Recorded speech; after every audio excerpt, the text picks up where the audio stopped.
이런 분들은 대부분 세금도 체납을 하는 경우가 되게 많거든요. 그런 우선 변제권이랑 대항력이 유지가 되는 그런 효과는 있습니다. 임차권 등기 명령을 한다고 해서 그거를 받을 수는 없어요. 근데 다만 헬로우 부동산 형사 전문 이승은 변호사입니다. 요새 사회적으로 전세 사기가 굉장히 큰 문제가 되고 있고, 정부 차원에서도 이 전세 사기의 피해자들을 이제 구제해주기 위해서 여러 가지 법률을 내놓고 있는 상황인데, 사실 전세 사기에 관한 이야기를 좀 피해자들로부터 들어보면 되게 마음이 아픈 경우가 되게 많아요. 이게 큰 돈이 묶여 있는 상황에서 그 돈을 못 받을 수도 있다라는 생각을 하면은 정신적으로 되게 힘들어 하시는 분들이 많습니다. 오늘은 전세 사기 피해자분 중에 한 분을 제가 이제 모시고 상담을 좀 해보는 영상을 찍어보도록 하겠습니다. 안녕하세요.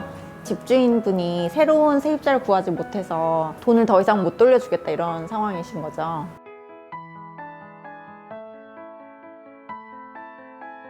제가 이제 좀 했던 유형이 여러 가지가 있기는 한데, 일단 갭 투자로 여러 채를 사가지고는 돌려주지 못해서 계속 이제 연쇄 부도가 나는, 그렇게 될 경우 이제 전세 보증금이 다 날아가게 되는 그런 가장 대표적인 경우인데, 이런 분들은 대부분 세금도 체납을 하는 경우가 되게 많거든요. 국세 같은 경우에는 가장 최우선 변제권이 되기 때문에 사실 전세 보증금이 얼마가 있다고 하더라도 그 경락대금에서 일단 국세를 가장 우선적으로 납부를 하게 되는 경우가 많고, 국세가 또 가산금이 되게 높아지기 때문에 전세 보증금 전체를 보장을 받지 못하게 되는 경우가 되게 많아요. 가장 먼저 해야 될 게 짐을 빼기 전에 임차권 등기 명령을 먼저 하셔야 되고요. 그리고 임차권 등기 명령을 하시면은 짐을 빼셔도 돼요. 전입신고를 빼셔도 되고요. 확정일자 받고 전입신고된 날짜를 기준으로 해서 이제 본인의 그런 우선 변제권이랑 대항력이 유지가 되는 그런 효과는 있습니다.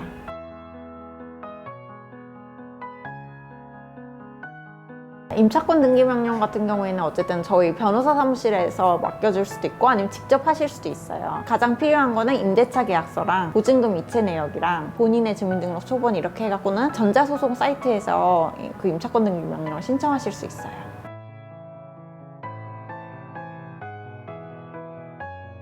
아니죠. 그거는 그냥 형식적인 거고, 실제로 그 짐을 빼야 될 경우가 있잖아요. 거주지가 변경이 된다거나 그럴 때 짐을 빼서 다른 데 전입신고를 하고 싶은데 여기에는 지금 보증금을 아직 못 받았으니까 다른 데 전입신고를 할 수 있는 임시방편에 불과한 거고, 임차권 등기 명령을 한다고 해서 그거를 받을 수는 없어요. 근데 다만 이게 집주인을 압박하는 효과는 있어요. 집주인이 빨리 돈을 구해서 이거를 돌려주고 임차권 등기 명령을 빼게 돼야지 새로운 세입자를 구할 수가 있거든요. 왜냐면 새로운 세입자가 임차권 등기 명령이 되어 있는 집에는 이제 자기의 보증금을 크게 넣고 싶어 하지 않는 경우가 많으니까요.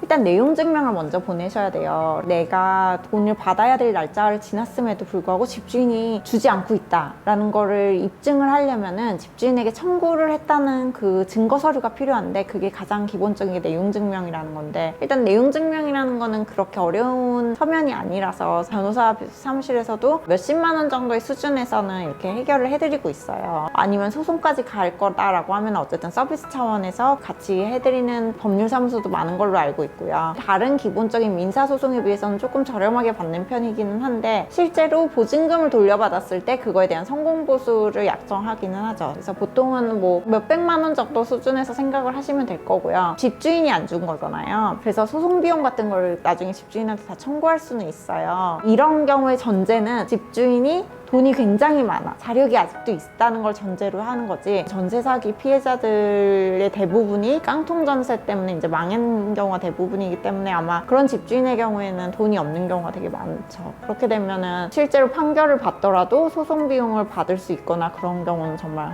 흔치 않게 되는 거죠.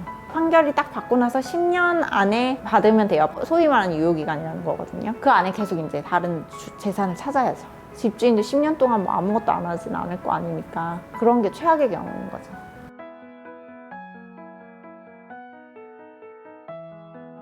보통 보증금 반환 청구를 하시는 분들이 그런 대출이자까지 다 손해에 포함을 시켜서 손해배상 청구를 하세요. 근데 특별한 경우에 해당하는 거거든요. 그거를 집주인이 알았고 이거를 알 수 있었어야 예상할 수 있는 손해라고 보기 때문에 그 이자 자체를 집주인한테 청구할 수 있지, 내가 대출을 받았으니까 그것까지 물어내 라고는 무조건은 할 수가 없어요.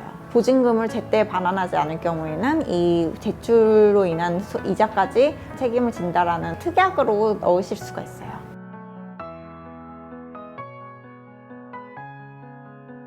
그 경매 집을 넘어갈 때 법원에 신고를 하는 게 있어요. 임차인으로서 신고를 하셔야 돼요. 통지를 받을 때 반드시 신고를 해야 나중에 배당을 받으실 수가 있는데, 집을 빼거나 집에 없을 경우에는 통지를 놓치시는 경우가 있더라고요.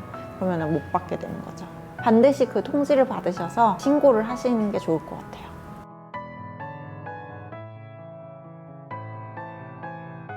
네, 그럼요. 임차인의 경우에는 어느 정도는 순위에 따라 받을 수가 있는 거죠. 남는 돈이 있다면요. 최우선 변제권으로 국세랑 그런 세금 같은 거 다 내보내고, 그리고 나서 뭐 근저당권, 선순위 근저당권이 있을 수 있잖아요. 그거 빼고, 그리고 나머지 이제 남는 금액에서 받으실 수가 있죠. 근데 그 남는 금액이 얼마가 되느냐, 또 채권자들도 너무 많고 그러니까 사실 그게 쉽지가 않으니까 이게 문제가 되는 거예요.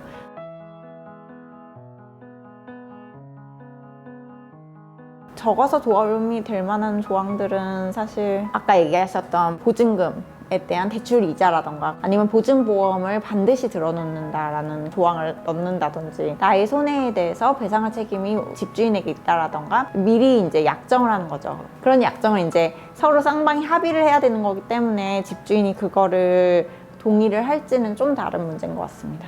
전세 보증금을 집주인이 주지 못한 건 결국 임차인의 잘못이 아니에요. 본인을 너무 탓하지는 마시고, 본인도 나름 최선을 다해서 계약 당시에 이제 어떠한 보장책을 강구했을 거라고 생각을 하고, 좌절하지 마시고 꼭 자기 재산을 어떤 식으로 지킬 것인가에 대한 고민을 할 수 있는 기회가 됐으면 좋겠습니다. 그 하반기에도 이제 전세 사기가 굉장히 큰 문제가 될 가능성이 높기 때문에 다들 되게 긴장하고 있고, 국토교통부나 정부 차원에서도 엄청 고심을 하고 있는 상황이라고 알고 있습니다. 그래서 전세 사기에 대한 이야기를 좀 해보는 기회를 가졌는데요. 제 영상이 도움이 되셨다면 구독, 좋아요, 알림 설정 부탁드릴게요. 감사합니다.